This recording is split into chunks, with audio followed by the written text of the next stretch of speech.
தோல்வியில் பிறந்த வெற்றி. ஒரு சிறிய நகரத்தின் ஓரத்தில் பழைய வீடுகள் நிறைந்த ஒரு தெருவில் கார்த்திக் என்ற இளைஞன் வாழ்ந்து கொண்டிருந்தான். அவன் வாழ்க்கை சாதாரணம். அவன் குடும்பம் நடுத்தர வர்க்கம். அப்பா ஒரு சிறிய கடையில் வேலை பார்த்தார். அம்மா வீட்டு வேலை பார்த்து கொண்டிருந்தார். கார்த்திக்கின் உள்ளத்தில் ஒரு பெரிய கனவு இருந்தது. ஒரு நாள் நான் பெரிய மனிதராக வேண்டும். ஆனால் அவன் வாழ்க்கை அந்த கனவுக்கு எதிராக நடந்தது. சோம்பல் மற்றும் காரணங்கள். கார்த்திக் எப்போதும் ஒரு விஷயத்தை தள்ளி போடுவான். இன்னைக்கு ரொம்ப டயர்ட், நாளைக்கு படிக்கலாம். இப்போ யூடியூப் பார்க்கலாமே, வேலை பிறகு பண்ணலாம். அவனுடைய வாழ்க்கை முழுக்க நாளைக்கு தான். ஒரு நாள் அவன் நண்பன் அரவிந்த் அவனை கேட்டான், டா, நீ எப்போதும் நாளைக்கு நாளைக்கு சொல்ற, உன் வாழ்க்கை எப்போ ஆரம்பிக்கப் போகுது? கார்த்திக் சிரித்தான். ரிலாக்ஸ்டா, லைஃப் லாங் டைம் இருக்கு. ஆனால் உண்மையில் நேரம் அவனை காத்திருக்கவில்லை. முதல் பெரிய தோல்வி. கார்த்திக் ஒரு முக்கியமான தேர்வுக்கு தயாராக வேண்டும். அது அவன் வாழ்க்கையை மாற்றும் வாய்ப்பு. ஆனால் அவன் பழக்கம் மாறவில்லை.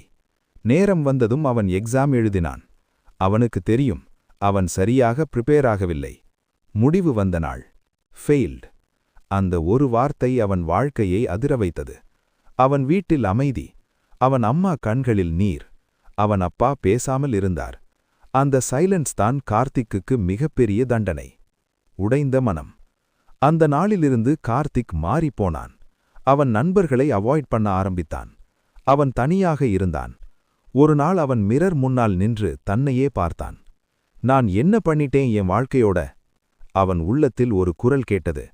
நீ தோல்வி அடைந்தது எக்ஸாம்ல இல்ல, உன் பழக்கத்தில்தான். அந்த வார்த்தை அவனை ஆழமாக குத்தியது. ஒரு சிறிய மாற்றம். அடுத்த நாள் காலை அவன் அலாம் அடிக்கும் முன்பே எழுந்தான். அது அவனுக்கு புதிய அனுபவம். அவன் போன் எடுத்தான். ஆனால் இந்த முறை ஸ்க்ரோல் பண்ணவில்லை. அவன் ஒரு நோட்புக் எடுத்தான். அதில் அவன் எழுதினான், இன்று நான் செய்ய வேண்டிய 3 விஷயங்கள். அதுதான் அவன் வாழ்க்கையின் முதல் மாற்றம். போராட்டம் ஆரம்பம். முதல் நாள் ஈஸி இல்லை. அவன் மீண்டும் போன் எடுக்க வேண்டும் போல இருந்தது. அவன் மனசு சொன்னது, இதை விட்டுட்டு ரிலாக்ஸ் பண்ணலாமே. ஆனால் இந்த முறை அவன் தன் மனசுக்கு எதிராக நின்றான். இல்ல, நான் மாற்றப் போறேன். அந்த நாள் அவன் சிறிய வெற்றி பெற்றான். தொடர்ந்து முயற்சி. நாட்கள் கடந்து போனது. அவன் தினமும் சிறிது முன்னேற்றமடைந்தான். ஒரு நாள் 1 மணி நேரம் படித்தான். அடுத்த நாள் 2 மணி நேரம், பிறகு 4 மணி நேரம். அவன் ஸ்லோலி பில்ட் பண்ண ஆரம்பித்தான். அவன் வாழ்க்கை மாற்றம் கண்டது. மீண்டும் ஒரு வாய்ப்பு. மீண்டும் ஒரு எக்ஸாம் வாய்ப்பு வந்தது. இந்த முறை அவன் தயாராக இருந்தான்.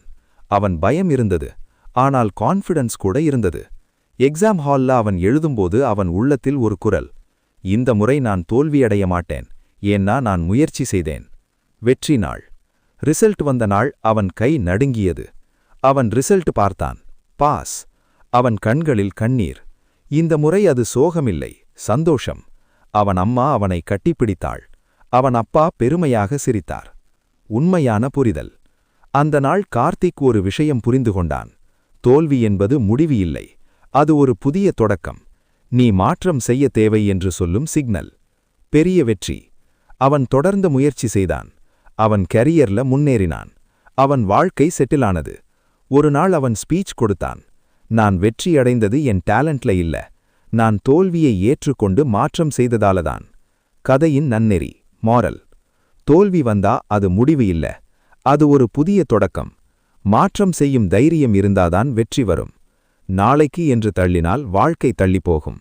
இன்று என்று தொடங்கினால் வாழ்க்கை முன்னேறும். Final powerful line. தோல்வி உன்னை நிறுத்த வரவில்லை, உன்னை மாற்றி வெற்றி பெற வைக்கத்தான் வந்தது.